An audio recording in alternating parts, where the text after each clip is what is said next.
আপনাদের সূরাতুর রহমান নিয়ে কিছু বলবো, এরপর সূরাতুল ওয়াকিয়াতে যাব। আসলে না, সূরাতুল ওয়াকিয়া দিয়েই শুরু করি। সূরাতুল ওয়াকিয়াটি একটু বড় সূরা। এই সূরাটির শুরুতে আপনি দেখবেন জান্নাতে যাওয়া কিছু মানুষের কথা বলা আছে। আস-সাবিকুন আস-সাবিকুন উলাইকাল মুকাররাবুন ফি জান্নাতিন নাঈম সুল্লাতুম মিনাল আউয়ালিন ওয়া কলিলুম মিনাল আখিরিন। একদম সর্বপ্রথম সামনের ভিআইপি সিটে বসালো যেগুলো জান্নাতে যাবে, যারা জান্নাতে যাবে, ওনারাই হলেন সূরাতুল ওয়াকিয়ার আলোচ্য মানুষগুলোর অন্যতম। আচ্ছা বলুন তো, এই সর্বপ্রথম অগ্রগামী কারা? কি না, নবীগণ ছাড়া অগ্রগামীগণ কারা? সাহাবা। হ্যাঁ, কিন্তু সেটা তাদের যুগের জন্য। আল্লাহ বলছেন ওয়া কলিলুম মিনাল আখিরিন। কেন জানেন? প্রত্যেক প্রজন্মেই তাদের নিজস্ব সাবিকুন আছে। প্রত্যেক প্রজন্মেই 2015 সালের নিজস্ব সাবিকুন আছে, 2025 সালেরও কিছু নিজস্ব সাবিকুন আছে। 2055 সালেও যদি আল্লাহ ততদিনে কিয়ামত না আনেন, তাহলে তখনও সে কালের সাবিকুন থাকবেন। বুঝতে পারছেন? এখনো শেষ না, কিন্তু প্রত্যেক জাতিরই নিজস্ব সাবিকুন থাকবেন। শুধু পার্থক্যটি হলো প্রথম যুগের সাবিকুনদের অনুপাত শতকরা হার বেশি ছিল। আপনাদের এটা একটা উদাহরণ দিয়ে বুঝিয়ে দিচ্ছি।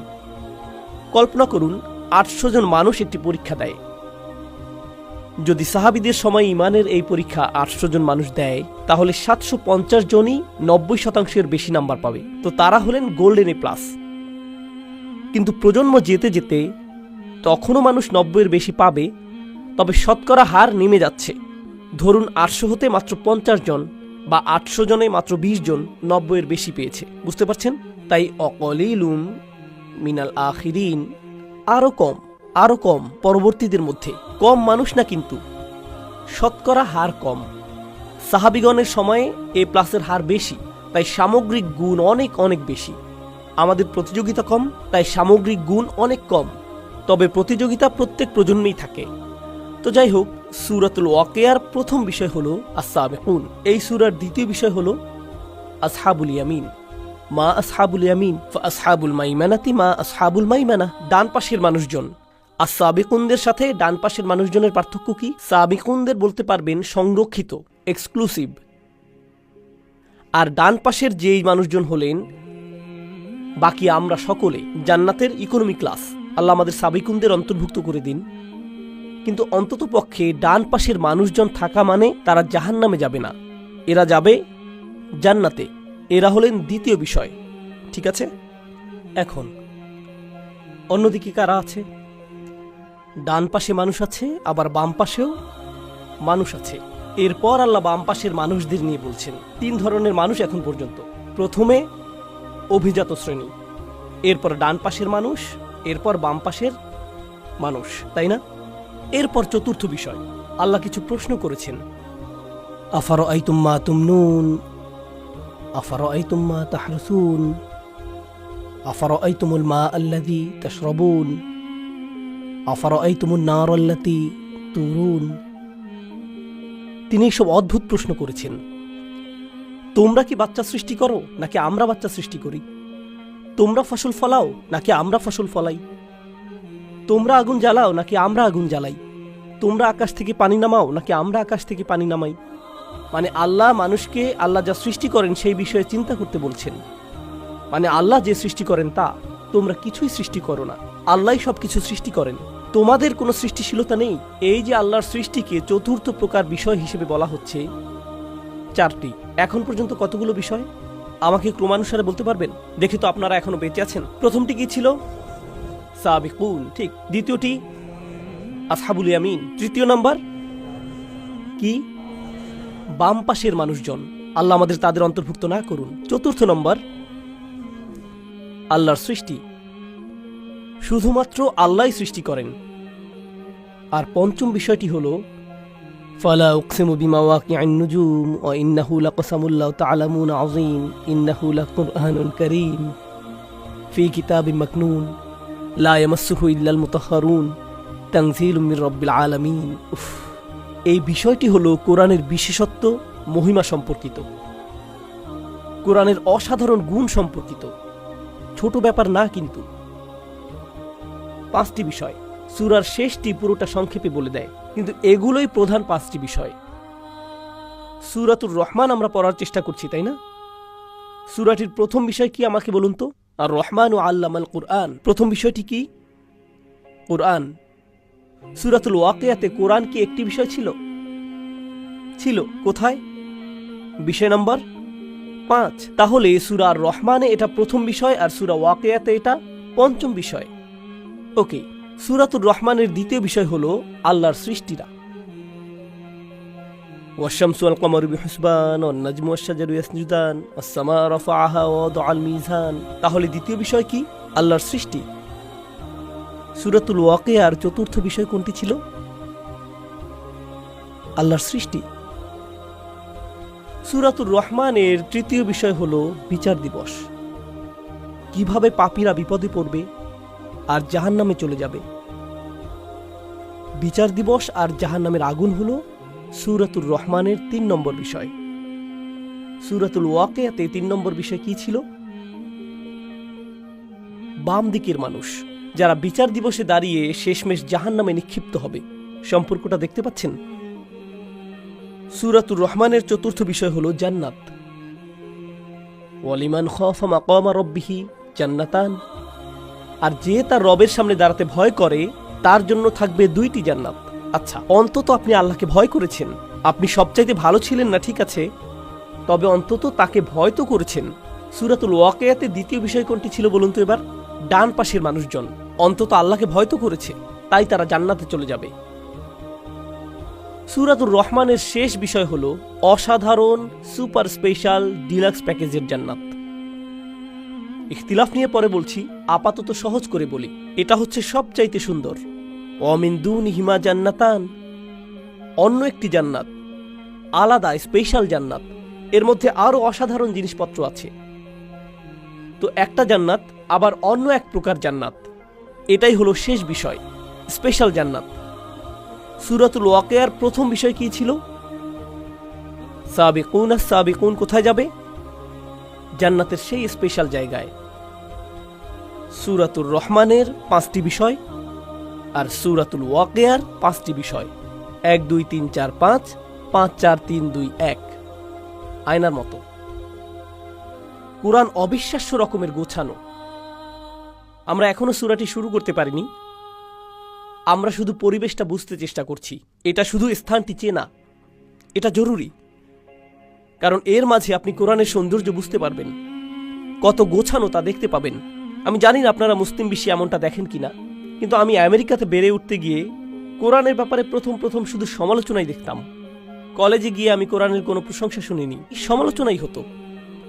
শুধু যে এটার বিষয় তারা অবিশ্বাস করে এরকম না, বরং এর বিন্যাস নিয়েও সমালোচনা করত। এটা নাকি অগোছালো, নির্দিষ্ট গঠন নেই, এসব বলতো। আমি বলতাম, কি বাজে কথা যত সব, সবচাইতে অবিশ্বাস্য গঠন তো এখানেই। তোমরা মনোযোগ দাও না, এজন্য দেখতে পাও না, তাই দেখতেও পাও না, কারণ আল্লাহ এর দরজা অমনোযোগীদের জন্য খুলে ধরেন না, খোলেন না তিনি। আফালা ইয়াতাদাব্বারুনাল কুরআন ওয়ালাউ কানা মিন ইনদি গায়রিল্লাহ লাওয়াজাদা ফীহি ইখতিলাফান কাসীরা। তারা কি তবে কোরআন নিয়ে গভীর চিন্তা ভাবনা করে না? কারণ এটা আল্লাহ ছাড়া অন্য কারো পক্ষ থেকে হলে এতে অনেক অসঙ্গতি দেখতে পেতে। এর মানে হলো, যখন আপনি কোরআনে মনোযোগ দেবেন, আবিষ্কার করবেন যে এটা শুধু আল্লাহর পক্ষ থেকেই হতে পারে। আপনার কাছে পরিষ্কার হয়ে যাবে যে এটা মানুষ থেকে হতেই পারে না, পরিষ্কার হয়ে যাবে। এখন আমরা সূরার সূচনা শুরু করতে প্রস্তুত হলাম। সূরাতুর রহমান, চলুন শুরু করি। কিছু জিনিস আপনাদের জানাতে হবে। আমি নিজেকে দিয়ে শুরু করি। আমার পেশা হলো শিক্ষকতা, জীবিকার জন্য শেখাই। আর শিক্ষকতা পেশায় আমি অনেক কিছু শিখেছি। আপনাদের সেখান থেকে একটি বলছি, কারণ এই সূরার সাথে সেটা সম্পর্কিত। ক্লাসরুমের ভেতর আমি আরবি শেখাই। আরবি শেখানো কিন্তু কঠিন। অনেক ধরনের হাস্যরস করে ছাত্রদের মনোযোগ ধরে রাখতে হয়, কারণ আরবি ভাষাটি ক্লান্তিকর। যেমনটা আমি আগেও বলেছি, আপনার ঘুমের প্রয়োজন হলে আরবি ক্লাসে ঢুকে যান। জীবনের শ্রেষ্ঠ ঘুম পেয়ে যাবেন। রফা নসব শুরু হতে হতেই আপনি অজ্ঞান। তাই অনেক সময় ধরে আমি ভেবেছি এটা আমি কিভাবে শেখাবো, কি প্রশ্ন জিজ্ঞেস করব, যখন ছাত্ররা উত্তর দেবে সেটা নিয়ে কিভাবে ঠাট্টা করব, সবাইকে কিভাবে জাগিয়ে রাখবো। সেটা কিন্তু এই লেকচারের মতো না। এই লেকচারে আপনাদের আমি শেখাচ্ছি না, কিছু প্রশ্ন করছি আপনাদের, তবে আপনাদের জেকে ধরছি না, আপনাদের নামও জানি না, আর ভুল উত্তর দিলে আপনাদেরকে মুরগিও বানাচ্ছি না। এখানে সেটা করছি না আমি। কিন্তু আমার ক্লাসরুমে যখন পড়াই সেই ছাত্ররা কান্না করে দেয়। তারা কিন্তু ঈমান বেড়ে গেছে তাই কাঁদছে না, কান্নার অন্য কারণ আমি দেই তাই কান্না করে। শিক্ষক হিসাবে সেটাই করি, সেটা ভিন্ন জিনিস। কারণ শিক্ষকতা অনেক কাজ করতে হয়, আপনার ব্যাখ্যা করতে হয়, ছাত্রদের পুনরাবৃত্তি করাতে হয়, এরপর ছাত্রদের বিভিন্ন প্রশ্নের উত্তর দেওয়াতে হয় যেন জানতে পারেন যে তারা বুঝছে কিনা। আপনি শুধু তাদের পুনরাবৃত্তি চান না, আপনি চান যেন তারা বুঝে, তাই না? এভাবে প্রশ্ন উত্তর আগে পিছে এদিক সেদিক করতে হয় না বোঝা পর্যন্ত। তো আমি অধ্যায়টা রেডি করলাম, আমি নিজের উপর বেশ খুশি। ভাবছি জীবনের সবচাইতে সুন্দরভাবে বোঝাবো আমি এবার। তো আমি ক্লাসে গেলাম, সবাইকে পড়ালাম, সেটা আমি খুব খুশি। সুন্দর উদাহরণ দিয়েছি, ছাত্রদের জিজ্ঞেস করেছি, সবাই বলল বুঝেছে। বুঝেছি, কি অসাধারণ। 1 ঘন্টা পর একজন ছাত্র হাত তুলল, উস্তাদ আমি বুঝিনি। আচ্ছা ওকে, কোনো সমস্যা নেই, তুমি বোঝনি? কোন অংশটি বোঝনি বলো তো? সে বলল কিছুই বুঝিনি। আপনি কি আবার সবকিছু বুঝিয়ে বলবেন? সবকিছু মানে কি? মানে সবকিছুই। আমি কিছুই বুঝতে পারিনি। এখন ক্লাসের বেশিরভাগ ছাত্র বিরক্ত হয়ে গেল। কিরকম গাধা সে, কি পরিমাণ গর্ধব!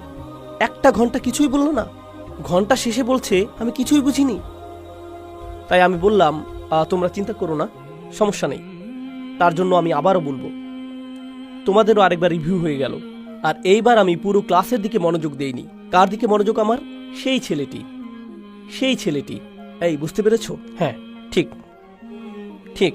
আচ্ছা, 1 ঘন্টা পর সে আবার হাত তুলল, উস্তাদ বুঝিনি কিছুই।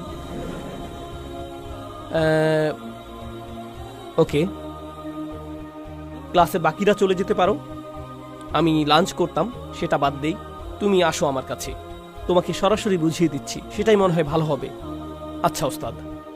তো আমি তাকে নিয়ে বসলাম, প্রত্যেকটি উদাহরণ ধরে ধরে বুঝালাম যেন বুঝতে পারে। সব শেষে সে আবার বলে, উস্তাদ আমি জানি না আপনি কেমন শিক্ষক, তবে আমি এখনো বুঝি না। না না না, এত সহজে ছাড়ার পাত্র না আমি। তুমি আমার বাসায় চলো, রাতের খাবার খেতে খেতে তোমাকে আরেকবার বোঝাবো। সে বাসায় আসলো, তাকে আবারও সবকিছু বোঝালাম। সব শেষে সে কি বলল? আমি বুঝিনি। আচ্ছা ঠিক আছে, একটা বুদ্ধি আছে, আমার বাসায় তোমার জন্য একটা ঘর করে দিচ্ছি, তুমি আমার বাসায় থাকো, প্রত্যেক দিন সকালে উঠে তোমাকে বোঝাবো এটা, ব্রাশ করতে করতে, যতদিন না এটা তোমার হচ্ছে। শিক্ষকরা কি এমন করে কখনো? না, আমিও এমন করি না। কিন্তু আপনি যদি আমার মতো পাকিস্তানের লোক হন, তবে 1 ঘন্টা বোঝানোর পর যদি ছাত্র হাত তুলে বলে আমি বুঝিনি কিছুই, তখন সুন্দর একটা শেখানোর পদ্ধতি আছে, এটাকে বলে বোর্ড অফ এডুকেশন। সেটা আসলেই একটা বোর্ড।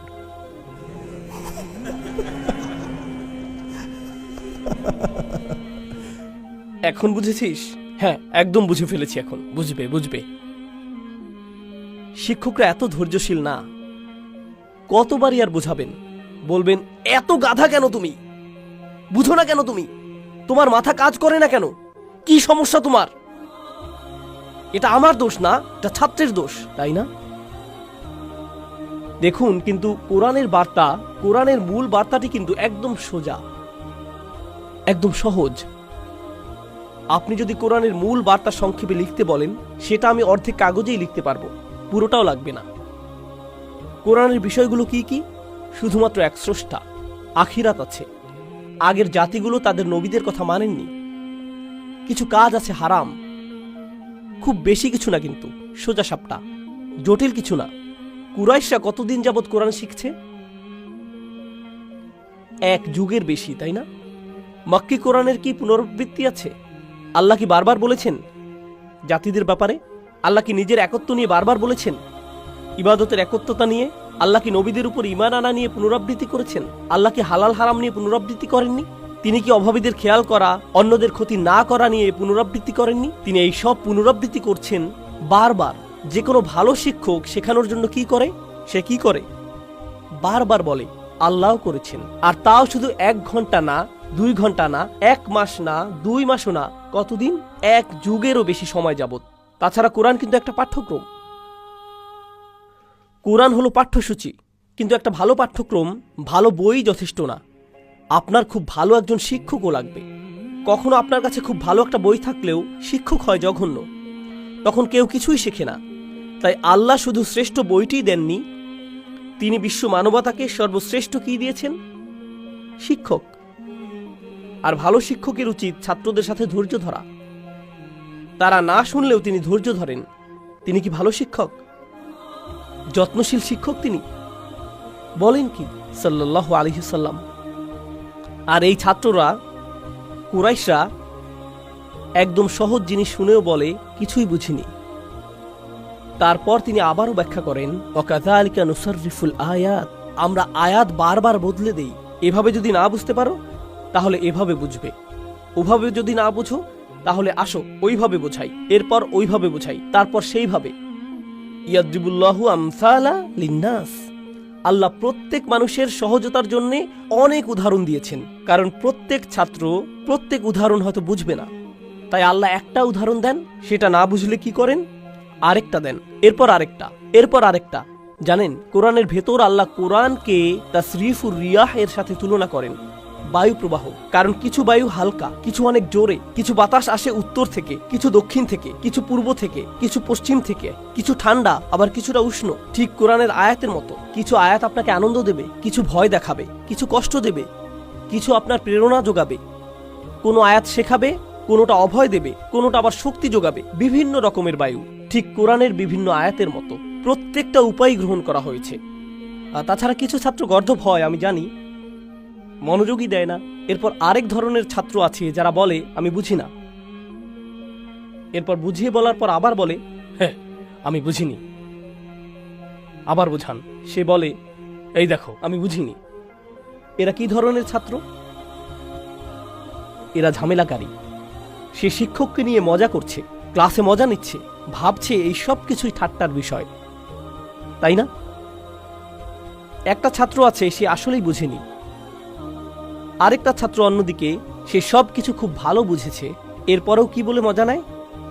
আমি বুঝিনি, কিছুই বুঝলাম না। আপনি খারাপ শিক্ষক। আর এই ধরনের ছাত্ররা যখন শিক্ষক বুদ্ধিমান হয়, যখন শিক্ষক চালাক হন, তিনি ঝামেলাকারীকে চিনে ফেলেন, বুঝে ফেলেন কখন ঝামেলা করছে। আর যখন সেসব করে তখন সেই ছাত্রের কি হয়? একে বলে মুরগি। কিছু শাস্তি দিতে হয়, ঠিক? প্রিন্সিপালের অফিসে যাও, স্কুল থেকে বেরিয়ে যাও। আল্লাহ কি জানেন কারা কোরআন নিয়ে ঠাট্টা করছে, কারা ঠাট্টা করছে? তিনি জানেন। আর তিনি তাদের কাছে কোরআন বারবার বারবার ব্যাখ্যা করছেন সর্বশ্রেষ্ঠ শিক্ষককে দিয়ে, 1 যুগেরও বেশি সময় যাবত। শিক্ষক হিসেবে তবে আল্লাহর কি রাগ করার অধিকার আছে? অবশ্যই আছে। সেই ছাত্রগুলো কি শাস্তি পাওয়ার যোগ্য? অবশ্যই। কিন্তু আল্লাহ কি শাস্তি দিচ্ছেন তাদের? না, কারণ আল্লাহ অন্য কোনো শিক্ষকের মতো নন। তিনি যে কোনো শিক্ষক নন, তিনি আর রহমান, আল্লামাল কুরআন। লাউ কানা দুনার রহমান, রহমান ছাড়া অন্য কেউ যদি হতো কোরআন শেখাচ্ছে, তাহলে বাঁচতে পারতো না। বরং আমি অনেক সময় বলি, অনেক সময় যখন এসব ক্লাসগুলো নেই, তখন অডিয়েন্সে বসা কেউ কেউ হাফেজও থাকেন, এমন শিক্ষকও থাকেন যারা বাচ্চাদের কোরআন হিফজ করান। আর হিফজ মাদ্রাসাগুলো, তাহফিজের মাদ্রাসাগুলোর ছাত্ররা তাদের শিক্ষকদের ভয়ে কাতর। তারা যদি সঠিকভাবে সবক দিতে না পারে, 1টা 2টা বা 3টা ভুল যদি করে, তবে উস্তাদের হাতে পাইপ আছে, চাবির চেইন আছে। বাচ্চার চেহারায় এভাবে চাবি লেগে থাকে। তাই তারা যখন কোরআন শেখার চিন্তা করে, তখন ভাবে দয়ামায়াহীন কিছু একটা, এটা কি দুঃখজনক না? কারণ আল্লাহ স্বয়ং বলছেন, যখন কোরআন শেখানো হয় কে শেখায়? তিনি কিন্তু বলেননি আল জাব্বার আল্লামাল কুরআন, তিনি বলছেন আর রহমান আল্লামাল কুরআন। আমরাই যখন কোরআন শেখাই তখন আমি শুধু রাসূলুল্লাহ সাল্লাল্লাহু আলাইহি সাল্লামের সুন্নাহ পরিপূর্ণ করছি না, বরং আমরা স্বয়ং আল্লাহর সুন্নাহ পূরণ করছি। আল্লাহ নিজেই কোরআন শিখিয়েছেন, আমাদেরকে সেটাই নকল করতে হবে। যেমন রসুলের সুন্নাহ নকল করতে হবে সাল্লাল্লাহু আলাইহি সাল্লাম, আল্লাহর সুন্নাহ আমাদের মানতে হবে। যখন কোরআন শেখাবো আরো বেশি দয়াবান হতে হবে। বুঝতে পারছেন? আমাদেরকে আরো দয়া দেখাতে হবে। আল্লাহ যদি কুরাইশদের প্রতি দয়া দেখাতে পারেন, তবে আপনি ছোট বাচ্চাদের সাথেও সেটা পারবেন। সেটা আরো সহজ। এগুলো আল্লাহর কিতাব থেকে শিখতে হবে। খুবই দুঃখজনক বিষয় যে একটি বাচ্চা তার উস্তাদের কাছে কোরআন পড়তে ভয় পাবে। এটা ভালো ব্যাপার না। আমি নিজে কোরআনের হাফিজ দেখেছি 18-19 বছর বয়সী, কখনোই মসজিদে যায় না, কখনোই মসজিদে যায় না। জিজ্ঞেস করলাম, কেন মসজিদে যাও না? কারণ আমার উস্তাদ আমাকে মসজিদে মারতেন। আমি যখন মসজিদে যাই আর শুনি আল্লাহু আকবার, আমার সেই মারগুলো মনে পড়ে যায়, মানসিক সমস্যা শুরু হয়ে যায়, সাইকিয়াট্রিস্ট দেখাতে হয়। মসজিদে গেলে আমার সাইকোলজিক্যাল ট্রমা হয়, তাই মসজিদে আমি যেতে পারবো না। সুবহানাল্লাহ। এমনটাই করেছি আমরা আমাদের বাচ্চাদের সাথে দিন শেখানোর নামে। আমি জানি না এটা কোন দিন, তবে সেটা ইসলাম নয়। আমি জানি না তাদের কি শিখিয়েছেন, তবে কোরআন তাদেরকে শেখাননি। এভাবে কোরআন শেখায় না। কোরআন ভালোবাসা দিয়ে শেখাতে হয়। যেমনটা আমি বললাম, যদি আল্লাহ কুরাইশদের ভালোবেসে শেখাতে পারেন, যদি কুরাইশদের দয়া দেখাতে পারেন, তাহলে আমাদের আবার ভাবতে হবে আমরা মুসলিমদেরই ভালোবেসে শিখাই না। সুবহানাল্লাহ। আচ্ছা, এরপর কি আছে দেখি। ভূমিকা এখনো শেষ হয়নি, ভূমিকা নিয়ে অনেক কথা বলার আছে। আর রহমান অর্থ কি কেউ জানেন? কি? মার্সিফুল। আমি জানি ইংলিশ অনেকেরই প্রথম ভাষা নয়, তবু আপনারা ইংরেজি সম্পর্কে জানেন। মাশাআল্লাহ, এখানে সবারই ইংরেজিতে দক্ষতা অনেক বেশি। আপনাদেরকে মার্সি বা দয়া শব্দের সমস্যাটি জানাচ্ছি। যখন রহমা অনুবাদ করি মার্সি বা দয়া হিসেবে, এখানে একটু সমস্যা আছে, আপনাদের বুঝিয়ে বলছি। যখন আমরা দয়ার কথা বলি তখন তা বলতে ছেড়ে দেয়া বোঝাই।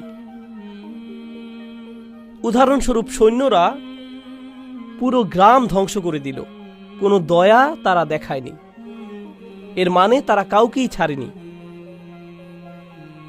পুলিশ অফিসার আমাকে ফাইন করলো, কোনো দয়া দেখায়নি। আমি বিচারকের কাছে দয়া ভিক্ষা চাইলাম, আমি আমার শিক্ষকের কাছে দয়া ভিক্ষা চাইলাম, আমি প্লেট ভাঙার পর আম্মার কাছে দয়া ভিক্ষা চাইলাম। দয়া ভিক্ষা চাওয়া মানে আমাকে শাস্তি দেবেন না বলা। বুঝতে পারছেন? বাংলা ভাষায় যখন দয়া শব্দটি ব্যবহার হয় তখন শাস্তির কথাই মাথায় আসে, তখন শাস্তির চিন্তাই মাথায় আসে, যে সেই শাস্তি থেকে মুক্তি হলো। অর্থাৎ আপনার অবচেতন ভাবেই শাস্তির কথা চলে আসে, অর্থাৎ আপনার মনে অবচেতন ভাবেই শাস্তির কথা চলে আসে। সেই শাস্তি থেকে মুক্তি পাওয়াটাই দয়া। এখন এখানে কয়জন আছেন টেক ইন্ডাস্ট্রিতে, টেকনোলজি ইন্ডাস্ট্রি, প্রোগ্রামার? আচ্ছা, আপনারা ডিফল্ট বিষয়টা তো বোঝেন। দয়া শব্দের ডিফল্ট পজিশন হলো শাস্তি, কিন্তু রহমা শব্দে শাস্তির কোনো বিষয়ই নেই। আপনাকে শাস্তি থেকে মুক্তি দেওয়া হচ্ছে না এখানে যখন রহমা উচ্চারণ করেন, এটা আসেই না একদম। এটাই হলো রহমার বদলে দয়া শব্দ ব্যবহারের সমস্যা। তাহলে রহমা শব্দটি কোত্থেকে আসে? এটা আসে রাহম শব্দ থেকে, যার প্রকৃত অর্থ হলো মায়ের পেট, গর্ভ। রহম হলো মায়ের গর্ভ। যখন অন্তঃসত্ত্বা কোনো মহিলার কথা চিন্তা করেন, তার পেটে একটি বাচ্চা চিন্তা করেন, শাস্তির কথা মনে হয়? তাহলে বলুন তো কি চিন্তা করেন? একজন মহিলা, তার পেটে একটি বাচ্চা, হয়তো 3 মাসের অন্তঃসত্ত্বা বা 5 মাস, 6 মাস, হয়তো পেটের ভেতর বাচ্চাটির লাথি মারার বয়স হয়েছে। যেমন আমার মা বলেছিলেন, আমি নাকি এমন করতাম, আমি মনে হয় টায়ার্ড হয়ে হাত পা বেশি ছোড়াছুড়ি করতাম পেটের ভেতর মধ্যরাতে। তো ভালো, মা তার বাচ্চার ব্যাপারে কি অনুভব করে? সে এখনো বাচ্চাটি দেখেনি, এখনো দেখেনি নিজের সন্তানকে। তার অনুভূতি কি? ভালোবাসা। প্রথম যে শব্দটি মাথায় আসে সেটা কি? ভালোবাসা। দ্বিতীয় যে শব্দটি মনে আসে তা হলো সুরক্ষা। সে টেবিলের কোণাগুলো খেয়াল করে, নিজে নিরাপদ থাকতে চায়, এক পাশে ফিরে শোয়, তাই না? দেখে শুনে খাওয়া দাওয়া করে, সর্বক্ষণ পেটের বাচ্চাকে আদর করে। যে আদর যত্ন করে, যে ভালোবাসে, যে আদর যত্ন করে, যে জিনিসকে যত্ন, ভালোবাসা আর সুরক্ষা দেয়া হয়। আচ্ছা, অন্যদিকে বাচ্চাটি, তার জন্য কি মায়ের কষ্ট হচ্ছে? হ্যাঁ, সে মায়ের খাবার খাচ্ছে, মহিলাটি খায় আর সে তার পুষ্টি নিয়ে নিচ্ছে, আর সে ভেতরে থাকে। আমি আপনি মায়ের পেটের ভেতর যখন ছিলাম, কোনো ভাড়া দিতে হয়নি, খাবারের অপেক্ষা করতে হয়নি, এমনি এমনি এসেছে। নিজেদেরকে পরিষ্কার করতে হয়নি, কিছুই করতে হয়নি। তাছাড়া জন্ম হবার সময় তাকে প্রায় মেরেই ফেলেছিলাম, তাই না? প্রায় মেরেই ফেলেছিলাম। আর যদিও মাকে মেরেই ফেলেছিলাম প্রায়, তবুও আমাদেরকে ভালোবাসে বের হবার পর থেকেই। অন্য যে কেউ আপনার রক্তপাত করলে আপনি তাকে ভালোবাসবেন না। আমরা আমাদের মায়েদের রক্ত ঝরিয়ে মৃতপ্রায় করে ফেলি, মৃত্যুর কাছাকাছি। আর যখনই বের হয়ে আসি আমরা, তখন আমাদের জন্য তার ভালোবাসা আগের চাইতে আরো বেড়ে যায়। এটা কিন্তু আর অন্য কারো সাথে ঘটে না, কোনো সম্পর্কের সাথেই ঘটে না। এখানে আপনি কিছুই দেন না, শুধুই নেন। আমি যা বোঝাতে চাচ্ছি তা হলো, আপনি কখনোই কিছু দেন না, শুধুই কি, আর তিনি আপনাকে আরো বেশি বেশি কি দেন? আরো ভালোবাসা। আপনি আরো নিতে থাকেন, তিনি আরো ভালোবাসতে থাকেন। তাছাড়া দেখুন, তিনি প্রায় মারাই যাচ্ছিলেন, এত রক্তপাত হয়েছিল, মাত্রই সার্জারি থেকে উঠলেন। আর আপনার জন্মের সাথে সাথে কি হলো? তার আপনাকে খাওয়াতে হচ্ছে। আর অনেক মহিলাদের কাছেই বাচ্চাকে খাওয়ানো অনেক সময় রক্তপাতের মতো মনে হয়। যে কেউই সার্জারির ভেতর দিয়ে গেলে বলে, আমার 6 সপ্তাহের ছুটি লাগবে, আমার 2 মাসের ছুটি চাই, আমার ছুটি লাগবে, ভ্যাকেশন লাগবে। জন্ম দেবার পর কি কোনো মা 2 মাসের ছুটি পান? না। আপনার পা ভাঙলে 6 মাসের ছুটি পান। তিনি বাচ্চা প্রসব করলেন আর ফুল টাইম মায়ের দায়িত্ব পালন করা শুরু করে দিলেন। কখন থেকে? বাচ্চাটি জন্মানোর মুহূর্ত থেকেই, বাচ্চা হবার মুহূর্ত থেকেই। আর বাচ্চাটি তাকে কি ফেরত দেয়? তিনি বাচ্চাটিকে দুধ দেন, ভালোবাসা দেন, সুরক্ষা দেন। বাচ্চাটা ধন্যবাদ বলে একবারও? বাচ্চাটা তাকে কোনো বেতন টেতন দেয়? বাচ্চাটি তার জন্য কোনো কিছু করে না। ঘুমহীন রাত। বেশির থেকে বেশি বাচ্চাটি যেটা করবে তা হলো তার গায়ে পেশাব করে দিবে, মলত্যাগ করে দিবে, বমি করে দিবে মায়ের গায়ে। আর যখন বাবু হাগু করে দেয় তখন মা বলে, ওয়াও কি কিউট, এরপর পরিষ্কার করা শুরু করে দেয়। কোনো সমস্যা নেই, আমার বাবুটা। তিনি ডায়াপার বদলাচ্ছেন আর বাচ্চা তার দিকেই মেরে দিচ্ছে, আর তিনি হাত দিয়ে ঠেকাচ্ছেন। আমি জানি আমার 6টা বাচ্চা, আমি জানি না কিভাবে করে তারা, কিন্তু করে। এটাই হলো কোন শব্দ? রহম। এখান থেকেই আসে কি? রহমা। এখান থেকেই আসে আল্লাহর কোন নাম? আর রহমান। আমরা আল্লাহকে কোনো সৃষ্টির সাথেই তুলনা করতে পারবো না, কিন্তু আল্লাহর সাথে আমাদের যেই সম্পর্ক আছে, আপনি যদি একটু ধারণা করতে চান, যে কারণে সেই হাদিসটি আছে, সাম্মাইতুকা বিসমি, আল্লাহ মায়ের গর্ভের সাথে কথা বললেন আর বললেন, আমি তোমাকে আমার নাম দিয়ে নামকরণ করেছি। এটা শুধু ভাষাগত সম্পর্ক না, নবী সাল্লাল্লাহু আলাইহি সাল্লামের হাদিসেও এটা পাওয়া যাচ্ছে। এক হাদিসে কুদসিতে তিনি মায়ের গর্ভের দিকে তাকিয়ে বললেন, যে গর্ভ আল্লাহ সৃষ্টি করেছেন, আমি আমার নাম দিয়ে তোমার নামকরণ করেছি। এর একটি কারণ আছে, সেটা হলো আল্লাহ আপনার কি হয় তা যদি একটু ধারণা পেতে চান, আপনি পুরোটা বুঝবেন না। তবে সেই অসীম সাগরের যদি এক বিন্দু পেতে চান, তবে কার কথা চিন্তা করবেন? আপনার মায়ের কথা ভাববেন। ওয়ালিল্লাহিল মাসালুল আ'লা। আপনার মায়ের সাথে সম্পর্কে কোন দিকটা? তা হলো আপনি তার থেকে শুধুই নেন, আর তিনি কি? শুধুই দেন। আপনি কখনোই ধন্যবাদ দেন না, তবুও তিনি দিতেই থাকেন। আপনি কখনোই তাকে মনেও করেন না, তবুও তিনি আপনার প্রতি ভালোবাসা বাড়াতেই থাকেন। মুসলিমদের কথা চিন্তা করুন। মুসলিমরা বলে, তালিবুল ইলমরা বলে, আমি তাফসির শিখতে চাই, আমি ওই শায়েখের কাছে পড়তে চাই, এই শায়েখের কাছে শিখতে চাই, সেই আলিমের কাছে পড়তে চাই, আমি এই সূরা, ওই সূরা আর ওই সূরাটা শিখতে চাই। কখনো তারা পৃথিবীর এই মাথা থেকে ওই মাথায় চলে যায় শুধু আল্লাহর কিতাব শিখতে, ঠিক না? আর কি সম্মান বোধ করছে যে শায়েখের কাছে শিখতে পারছে। কুরাইশরা, আবু লাহাব, আবু জাহাল, এই লোকগুলো, এরা কি কোরআন শিখতে চায়? তারা কোরআনের একটি আয়াতও পাওয়ার যোগ্য না। তবুও আল্লাহ তাদের পুরো একটি সূরা দিয়ে দিলেন। এরপর তিনি দিলেন আরেকটি সূরা, এরপর তিনি দিলেন আরেকটি সূরা। তারা যখন এটাকেও ধাক্কা দিয়ে সরিয়ে দিল, আল্লাহ তাদের কি দিলেন? আরেকটি সূরা। প্রত্যেকটি সূরা আল্লাহর থেকে রহমত কিনা? আল্লাহ চাইলে তাদের আরো অনেক কঠিন কিছু দিতে পারতেন, ঠিক না? আল্লাহ তাদের শাস্তি দিতে পারতেন, ঠিক কিনা? কিন্তু প্রত্যেকবার এমন করার পর আল্লাহ তাদের কি দেন? আরেকটি সূরা। আল্লাহর কাছ থেকে আরো রহমা তার পক্ষ থেকে। তাছাড়া কোরআন কি? কোরআন হলো আল্লাহ আপনার সাথে কথা বলছেন। কোরআন হচ্ছে আপনার সাথে আল্লাহর কথা। যখন আপনি কাউকে অপমান করেন, তারা প্রথমে যেটা করে তা হলো তারা আর আপনার সাথে কথা বলে না। কাউকে অপমান করলে তারা আপনার সাথে কথা বন্ধ করে দেয়। এই লোকগুলো শুধু আল্লাহকেই অপমান করছে না, তারা আল্লাহর হাবিব সাল্লাল্লাহু আলাইহি সাল্লামকে অপমান করছে, তারা আল্লাহর রসুল সাল্লাল্লাহু আলাইহি সাল্লামকে অপমান করছে। তবুও আল্লাহ তাদের সাথে কথা বলছেন। এরপর তিনি রাসূলকে বলছেন, ফাসবির আলা মা ইয়াকুলুন, আপনি ধৈর্য ধরুন, আমি জানি তারা আপনাকে মন্দ কথা বলছে। ওয়ালাকাদ না'লামু আন্নাহু ইয়াকিদু সাদরুকা বিমা ইয়াকুলুন, আমি জানি আপনার অন্তর বদ্ধ হয়ে আসে তাদের কষ্টকর কথাগুলোর কারণে। তবুও তাদের কাছে গিয়ে বোঝান, এটাকেই বলা হয় আর রহমান। কোনো মানুষই এটা করতে পারে না।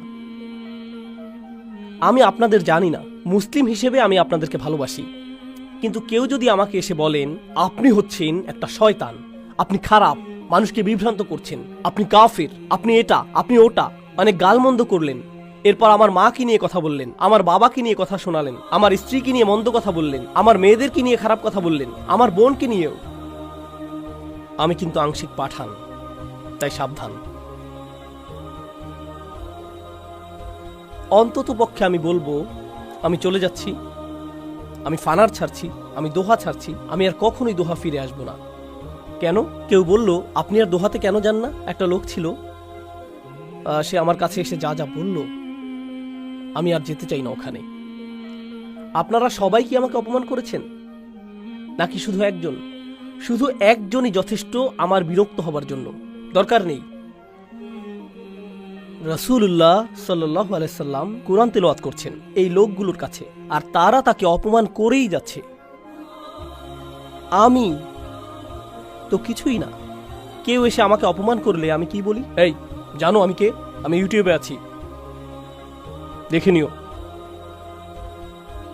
কে আমি। কেউ যদি রাসূলুল্লাহ সাল্লাল্লাহু আলাইহি সাল্লামকে অপমান করে, তবে হ্যাঁ, তার অধিকার আছে বলার, আল্লাহ বলেছেন ওয়ালামু আন্না ফীকুম রাসূলুল্লাহ, এটা ছোট কোনো বিষয় না। আর সেই একই নবী সাল্লাল্লাহু আলাইহি সাল্লাম তাকে আবু জাহাল অপমান করলো, অথচ পরদিনই তিনি ফিরে এসে আবু জাহালের সাথে আবারও কথা বললেন। আর আবু জাহাল যে এমন এক জাহিল লোক, জাহিলিয়াতের বাপ, সে তাকে বলছে তোমার কি গতকাল যথেষ্ট হয়নি, আরো কিছু কথা শোনাবো আজকে তোমাকে। তাকে সে আরো বাজেভাবে পরদিন অপমান করলো। নবীজি ফিরে গেলেন, আর আল্লাহ তাকে আবার পাঠালেন, যাও আবার কথা শুনে আসো, যাও আবার কিছু কোরআন শোনাও, তাকে কোরআন নিয়ে ঠাট্টা আবারও করতে দাও। তিনি এটাই করলেন প্রতিটা দিন, এক যুগেরও বেশি সময় যাবত। এটা কি সহজ মনে হয়? চিন্তা করে দেখুন তো। আলহামদুলিল্লাহ, আপনারা সম্মানিত মানুষ, মর্যাদাবান মানুষ। আপনারা যখন কাজে যান, আশা করেন যে আপনার সাথে সম্মানজনক আচরণ করা হবে, ঠিক না?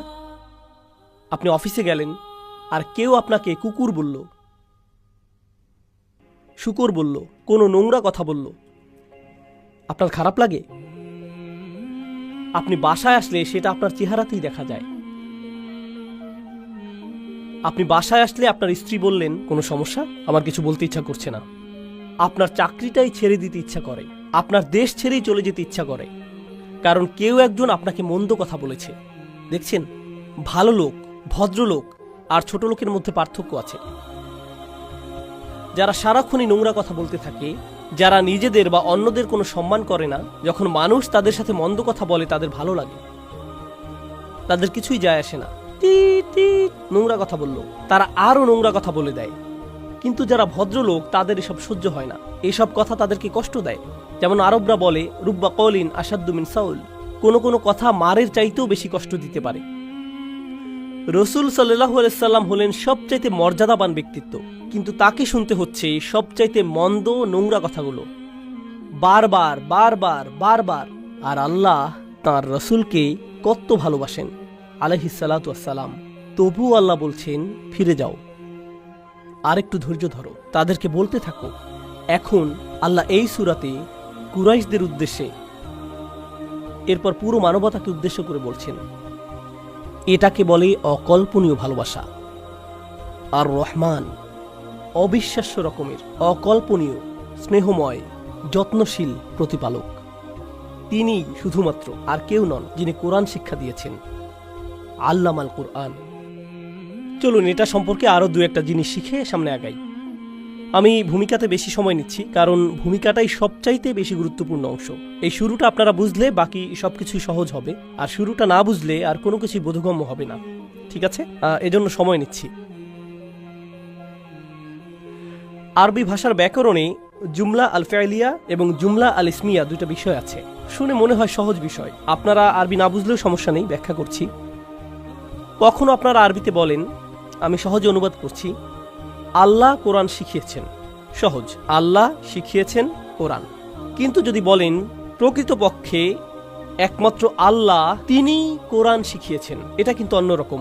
যখন বলেন প্রকৃতপক্ষে একমাত্র আল্লাহ তিনিই কোরআন শিখিয়েছেন, এর মানে আসলে বোঝাচ্ছেন ঘুণাক্ষরেও ভেবো না যে এটা অন্য কেউ, শুধুমাত্র একমাত্র কে? আল্লাহ আজ্জা জাল্লা। কারণ তিনি বলেন আর রহমান আল্লামাল কুরআন।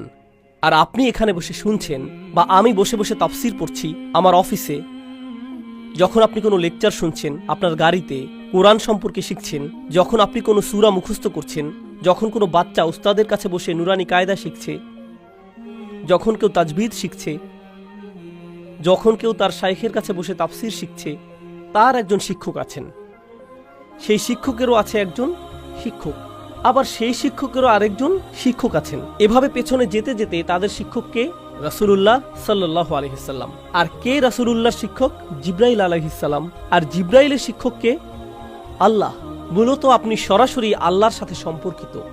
যখন আপনি কোরআন শিখছেন, তখন এই পুরো চেইনটা, আল্লাহ বলছেন এই চেইন ভুলে যাও, শুধু মনে রাখো আমি তোমাকে শেখাচ্ছি। আপনি সরাসরি সম্পর্কিত, আল্লাহই আপনার শিক্ষক। এই প্রথম পয়েন্টের গুরুত্বটা বুঝলে আমি আপনাদেরকে প্রথম বিরতি দেব। অনেকক্ষণ কথা বলেছি। আমেরিকাতে কখনো কখনো শিক্ষার্থীরা তাদের ইউনিভার্সিটি নিয়ে অনেক গর্ববোধ করে। কেউ বলছে আমি হার্ভার্ডে পড়েছি, আমি কলম্বিয়াতে পড়েছি, ইয়েল ইউনিভার্সিটিতে পড়েছি। ইসলামিক স্টাডিজে কেউ বলে আমি পড়েছি উম্মুল কোরাতে, আমি জামিয়া ইসলামিয়া মদিনাতে পড়েছি, আজহারে পড়েছি, আমি এই মাদ্রাসায় পড়েছি, ওই মাদ্রাসায় পড়েছি, আমি অমুক শাইখের কাছে পড়েছি, আমি অমুক কারীর কাছে যা পেয়েছি। মানুষ এসবে গর্ববোধ করে কিনা? তো আপনি যখন কোনো গুরুত্বপূর্ণ কারো কাছে পড়েন, আপনি সেটার কারণে গর্ববোধ করেন। আপনি কোনো ভার্সিটি থেকে গ্রাজুয়েশন করেন, বলেন উনিই কিন্তু আমার শিক্ষক। তাই নাকি? উনি আপনার শিক্ষক? ওয়াও! আপনি শাইখ অসামের কাছে পড়েছেন, তার মানে আপনিও নিশ্চয়ই অসাম। আপনি সেটা আপনার সিভিতে দিয়ে দেন, কারণ আপনি গর্বিত এটা নিয়ে, আপনাকে সম্মান দেয়। আর মানুষ শুধু ইসলামের শিক্ষাতেই এমন করে না, যে কোনো শিক্ষাতেই এমন করে। ডাক্তাররা কোন মেডিকেল কলেজ থেকে পড়েছেন তা বলতে ভালোবাসেন, পিএইচডি প্রফেসর কোথা থেকে তার পিএইচডি করেছেন সেটা বলতে ভালোবাসেন, ঠিক কিনা? আমরা মাত্রই বললাম আমাদের শিক্ষককে, আপনার শাইখের একজন শিক্ষক আছে, তার একজন শিক্ষক আছে, কিন্তু সর্বপ্রধান শিক্ষককে, মানে এর চাইতে বড় ডিগ্রি আপনি পেতে পারেন না, এর চাইতে বড় সম্মান আর হতে পারে না যে আপনি বলবেন আল্লাহ আমার শিক্ষক আর রহমান আমার শিক্ষক। আমি বলতে চাচ্ছি, কোরআন শিক্ষা আপনাকে এমন সম্মান এনে দেবে যা আর কোথাও খুঁজে পাবেন না। এর চাইতে বড় অর্জন আর নেই, এর চাইতে উচ্চতর ডিগ্রি আর নেই, এর চাইতে উচ্চ কোনো সম্মান নেই, আর কোনো কিছুতেই এই সম্মান নেই যা কোরআন শিক্ষায় আছে। কারণ এখানে আপনি আর রহমানকে নিজের শিক্ষক হিসেবে পেয়েছেন। আর সাধারণত যখন আপনার শিক্ষক থাকে, আপনি অন্যদের সেটা দেখাতে পছন্দ করেন, এটা আমার ডিগ্রি, এখান থেকে আমি ইজাজা পেয়েছি। কিন্তু যখন আর রহমানকে শিক্ষক হিসেবে পান, আর সেটা কাউকে দেখানোতে কিছু যায় আসে না, এটা এতই একান্ত যে নিজের কাছেই রেখে দেন। আর রহমান আমার শিক্ষক, আপনার অন্য কারো থেকে সম্মান নেবার প্রয়োজন নেই। কারণ কে আপনাকে সম্মান দিচ্ছেন? আর রহমান। কারণ তিনি আপনাকে নিজের স্কুলে অ্যাডমিট করেছেন, আপনি ভর্তি হতে পেরেছেন, আপনি তার সাথেই সরাসরি সংযুক্ত, সেটাই আপনার জন্য যথেষ্ট। আপনার আর তার মাঝে একটি গোপন জিনিস। সুবহানাল্লাহ। মানুষ এই পৃথিবীতে সম্মানের পেছনে ছুটছে, মানুষ সম্মানের পেছনে ছুটছে। তারা মনে করে তাদের সম্মান আসবে টাকা থেকে, কেউ ভাবে সম্মান আসবে তাদের গাড়ি থেকে। আরব দেশে এমনটা না। আবার না, দাঁড়ান, অনেকে ভাবে তাদের কাপড়ের ব্র্যান্ড থেকে সম্মান আসবে, কিংবা হাতের ঘড়ি, এসব থেকে নাকি সম্মান আসবে। অনেকে ভাবে তাদের সাথে কাদের কাদের যোগাযোগ আছে তা থেকে সম্মান আসবে। আমি তাকে চিনি। অনেকে ভাবে কার সাথে সেলফি তুলেছে সেটা দিয়ে সম্মান আসবে, মনে করে এসব থেকে সম্মান আসবে। মর্যাদা মর্যাদা তখনই আসবে যখন আল্লাহকে নিজের শিক্ষক করে নেবেন। আল্লাহ আপনাকে সম্মান দিবেন, আর যখন আল্লাহ আপনাকে সম্মান দেন তখন আল্লাহর সৃষ্টিও সেটাই করে। আপনাকে তাদের কাছে গিয়ে সম্মান অর্জন করতে হবে না, তারা এমনিতেই দেবে, কারণ আপনি সম্ভাব্য সবচাইতে সম্মানিত স্থানেই আছেন। আপনাকে মানুষের সম্মানের আশায় ছুটোছুটি করতে হবে না, এমন করতে হবে না। আপনাকে শুধু আল্লাহর দেয়া সম্মানটাই অর্জন করতে হবে।